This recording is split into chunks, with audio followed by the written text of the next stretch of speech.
সব জল্পনার অবসান ঘটিয়ে বিজেপিতে যোগ দিচ্ছেন বলে স্পষ্ট জানিয়ে দিলেন সদ্য প্রাক্তন বিচারপতি অভিজিৎ গঙ্গোপাধ্যায়। আজ দুপুরে তার সাংবাদিক বৈঠকের শুরুতেই আনুষ্ঠানিকভাবে যোগদানের বিষয়টি ঘোষণা করেন তিনি। পরিষ্কার জানিয়ে দেন, আমি বিজেপিতে যোগ দিচ্ছি। মঙ্গলবার সকালে দেশের রাষ্ট্রপতি দ্রৌপদী মুর্মু সুপ্রিম কোর্টের প্রধান বিচারপতি ডিওয়াই চন্দ্রচূড়কে ডাকযোগে পদত্যাগপত্র পাঠিয়ে দেন অভিজিৎ গঙ্গোপাধ্যায়। কলকাতা হাইকোর্টের প্রধান বিচারপতি শিবজ্ঞানমের চেম্বারে গিয়েও পদত্যাগপত্রের প্রতিলিপি জমা দেন। এরপর দুপুরে সাংবাদিক বৈঠক করে বিজেপিতে যাওয়ার সিদ্ধান্ত ঘোষণা করেন তিনি। সম্ভবত 7ই মার্চ বিজেপিতে আনুষ্ঠানিকভাবে যোগদান করছেন বলে জানিয়েছেন অভিজিৎ গঙ্গোপাধ্যায়।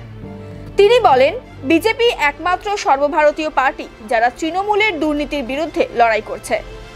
সেই কারণেই আমি বিজেপিতে যোগ দেওয়ার সিদ্ধান্ত নিয়েছি। এদিন পদত্যাগের পরই তৃণমূলের বিরুদ্ধে সমালোচনায় মুখর হন অভিজিৎ গঙ্গোপাধ্যায়। তিনি আরো বলেন, তৃণমূল আমাকে চ্যালেঞ্জ করেছিল, তাই রাজনীতিতে নেমেছি।